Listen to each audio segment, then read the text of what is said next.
அதை பனி போல உருகிட செய்பவரே, கண்மணி போல் என்னை காப்பவரே, உள்ளங்கையில் விலகாமல் நினைப்பவரே, நீ போதும் என் வாழ்விலே, என் இயேசையா நீ போதும் என் வாழ்விலே.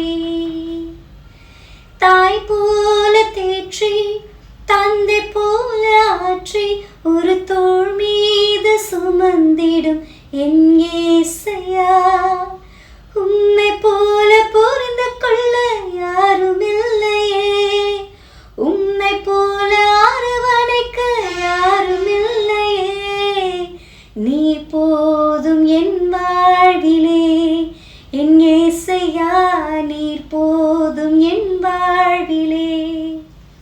ஆமாங்க, அவர் ஒரு தாயை போல உங்களை தேற்றுகிறவராகவும் நீங்கள் எருசலேமிலே தேற்றப்படுவீர்கள் அப்படின்னும் இருக்குதுங்க.